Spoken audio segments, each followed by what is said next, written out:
रामपुर और सपा का कद्दावर मुस्लिम चेहरा आजम खान, जिन पर संकट के बादल हैं कि वो छटने का नाम नहीं ले रहे हैं। आए दिन किसी न किसी केस पर सुनवाई के बाद रिहाई तो दूर, राहत तक नसीब नहीं हो पा रही।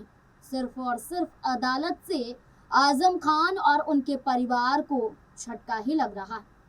आजम खान पर कई मुकदमे दर्ज हैं, जिनकी गिनती नहीं की जा सकती है। कभी संख्या 81 तो कभी संख्या 100 तक पहुंच जाती है। इन्हीं सभी मुकदमों में से एक ऐसा मुकदमा आजम खान पर दर्ज है जिस मुकदमे से संबंध जयप्रदा से है, जो भाजपा की नेत्री हैं और यूपी विधानसभा चुनाव से पहले एक बार फिर सक्रिय नजर आई हैं। क्या है वो मुकदमा जिसमें नहीं मिली आजम खान को राहत? चलिए जानते हैं, और ये भी जानते हैं कि 2027 के विधानसभा चुनाव से पहले आजम खान का परिवार आजम खान को लेकर क्या सोच रहा है, और आजम खान नहीं तो फिर कौन होगा चुनाव में आगे।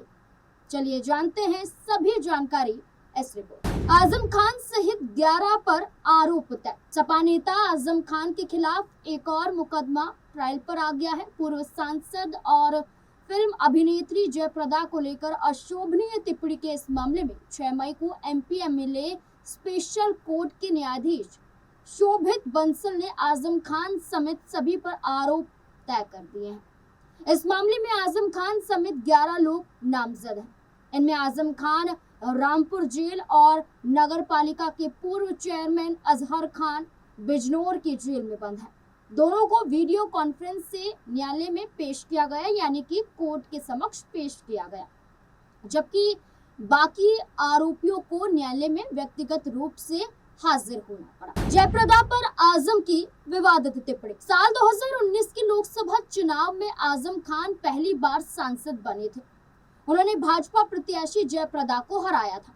चुनाव लड़ने के दौरान एक कार्यक्रम में उन्होंने अपनी प्रतिद्वंदी रही प्रत्याशी जयप्रदा के लिए आपत्तिजनक शब्दों का इस्तेमाल किया था, और जयप्रदा को लेकर आजम खान ने कहा था कि मैं 17 दिन में पहचान गया कि वो, जिसके बाद ये कहना उचित नहीं होगा, क्योंकि इसी बयान पर विवाद उत्तर प्रदेश में 2019 के लोकसभा चुनाव के दौरान छिड़ गया था।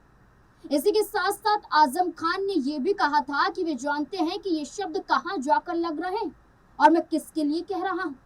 उनके इस भाषण की वीडियो जो थी वो धड़ल्ले से वायरल होने लगी, सोशल मीडिया पर खूब देखी जाने लगी और आलोचना की जाने लगी, जिसके चलते ही इलेक्शन कमीशन ने भी उन्हें 72 घंटे के लिए चुनाव प्रचार से भी बैन कर दिया था। ये एक बड़ा मुद्दा बन गया था उत्तर प्रदेश की राजनीति में। आजम खान लोकसभा का चुनाव तो जीत गए थे, लेकिन इसके बाद उनके खिलाफ मुकदमे ही मुकदमे दर्ज हो गए।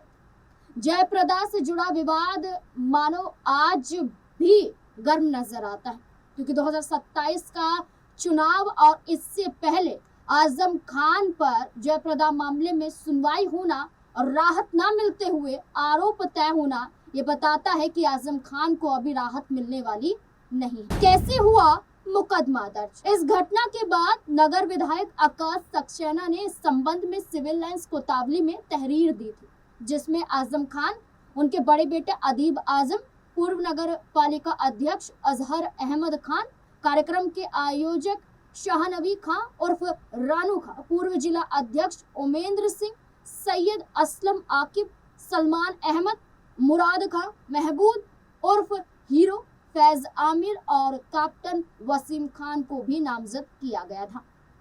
पुलिस ने आजम खान समेत सभी 11 के खिलाफ एफआईआर दर्ज कर ली थी। जांच के बाद सभी के खिलाफ आरोप पत्र न्यायालय में दाखिल किए गए थे। मुकदमे की सुनवाई एमपी एमएलए स्पेशल कोर्ट में चल रही है और 6 मई को सभी पर न्यायालय ने आरोप तय किए हैं।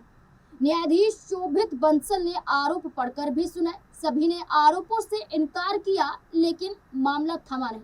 मुकदमा विचारणा की मांग यहाँ पर नजर आती है। वरिष्ठ अभियोजन अधिकारी राकेश मौर्य ने बताया कि अब मुकदमे में गवाही की प्रक्रिया शुरू हो जाएगी और अगली सुनवाई 20 मई को तय की गई है, और 20 मई को पक्षों को सुना जाएगा, सारी दलीलों को सुना जाएगा और उसके बाद फैसला होगा। तो पैन कार्ड मामले में भी राहत नहीं। न सिर्फ जयप्रदा केस बल्कि 2 पैन कार्ड मामले में भी राहत आजम परिवार को नहीं मिल रही, जहां आजम खान सहित अब्दुल्ला आजम को 7-7 साल की सजा सुनाई गई है और अदालत में बार बार सुनवाई हो रही है, लेकिन राहत नहीं मिल रही है। हाल ही में 2 पैन कार्ड मामले में बचाव पक्ष ने मजिस्ट्रेट कोर्ट की सजा के खिलाफ और अभियोजन पक्ष द्वारा सजा बढ़ाए जाने के खिलाफ एक अर्जी यहां पर दाखिल एमपी एमएलए सेशन कोर्ट में की थी, एक अपील की थी। इस मामले में एमपी एमएलए सेशन कोर्ट की ओर से सुनवाई की गई। एडीजीसी सीमा राणा एवं अभियोजन अधिकारी स्वदेश शर्मा ने बताया कि एमपी एमएलए सेशन कोर्ट में आजम खान और अब्दुल्ला की सजा बढ़ाने के लिए जो यहाँ पर एक अपील की गई थी कि इस सजा को हटा दिया जाए, जो मांग की गई थी कि इनके खिलाफ एक याचिका दाखिल की गई है। इस पर सुनवाई तो हुई, लेकिन कोई भी यहाँ निष्कर्ष नहीं निकल पाया। अब माना जा रहा है कि कोर्ट में अगली सुनवाई 15 मई की तय की गई है। ये वो मामला है जहां अब्दुल्ला आजम के नाम पर अलग अलग जन्मतिथि दस्तावेजों के आधार पर 2 पैन कार्ड और 2 तरह की पहचान संबंधित जानकारी इस्तेमाल हुई, जिसके चलते 2023 में सजा के बाद उनकी विधानसभा सदस्यता भी चली गई। आजम खान का राजनीतिक कद। आजम खान उत्तर प्रदेश की राजनीति के सबसे चर्चित और विवादित नेताओं में गिने जाते हैं। वे अपने बयानों के जरिए ही जाने जाते हैं। वे खास तौर पर मुस्लिम राजनीति, रामपुर क्षेत्र और समाजवादी पार्टी में अपनी मजबूत पकड़ लिए जाने जाते हैं। उनका जन्म 1948 में रामपुर में हुआ था। उन्होंने कानून की यानी कि लॉ की पढ़ाई की थी और छात्र राजनीति से सार्वजनिक जीवन में आए थे। 1970 के दशक में समाजवादी विचारधारा से वो जुड़े थे। 1992 में मुलायम सिंह यादव ने जब समाजवादी पार्टी का गठन किया था, जब आजम खान संस्थापक सदस्यों में शामिल थे। वे जल्द ही पार्टी के सबसे प्रभावशाली मुस्लिम चेहरे बन गए। रामपुर सीट से कई बार विधायक चुने गए। यूपी सरकार में नगर विकास, संसदीय कार्य, अल्पसंख्यक कल्याण जैसे अहम मंत्रालय भी आजम खान ने संभाले।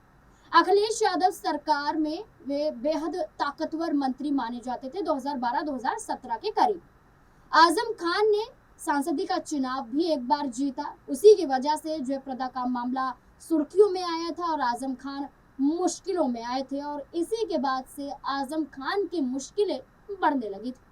2027 में आजम खान की भूमिका। पूरे उत्तर प्रदेश में मुस्लिम आबादी लगभग 19.3% मानी जाती है, यानी करीब 3 करोड़ 8 लाख लोगों के आसपास।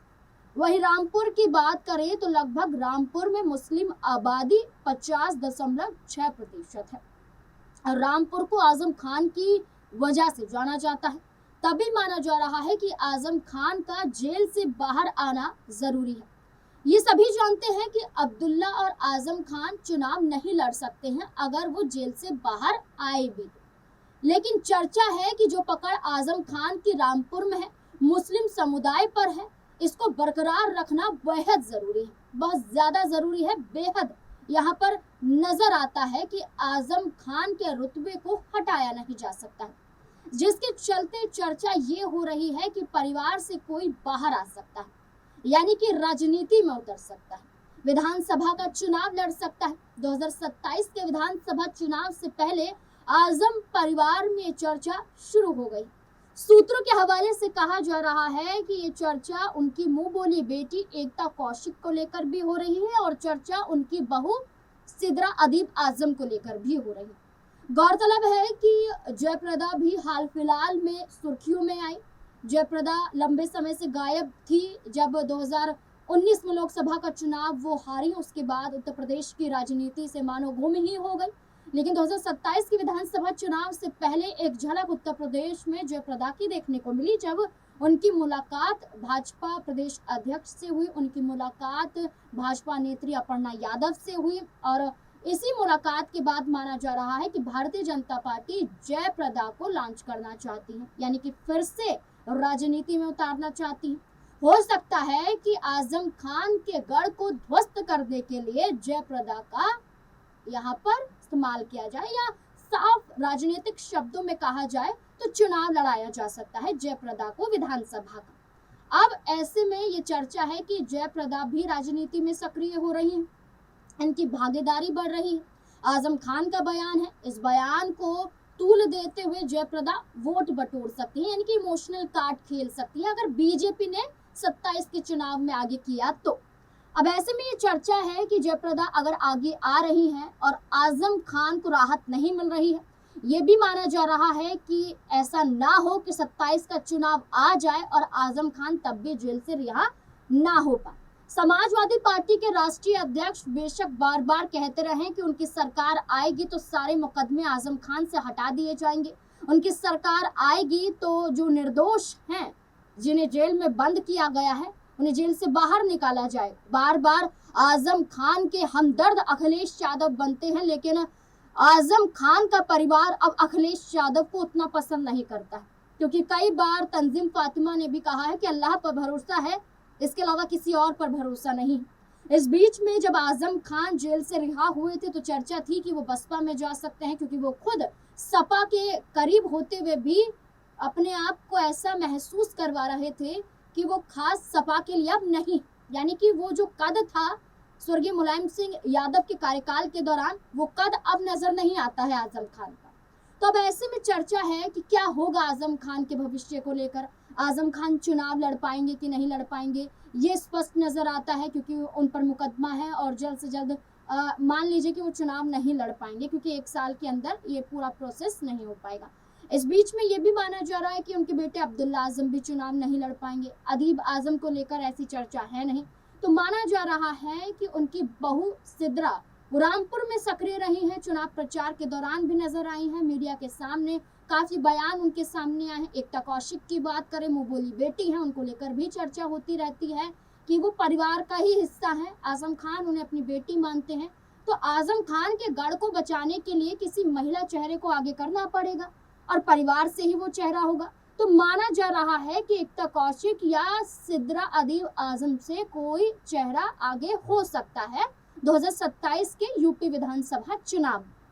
लेकिन फिर सवाल उठता है, दल कौन सा?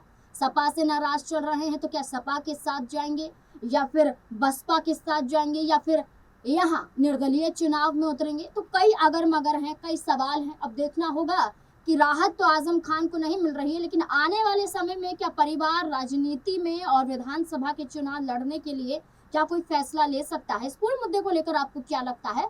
अपनी राय कमेंट सेक्शन में जरूर दें। धन्यवाद।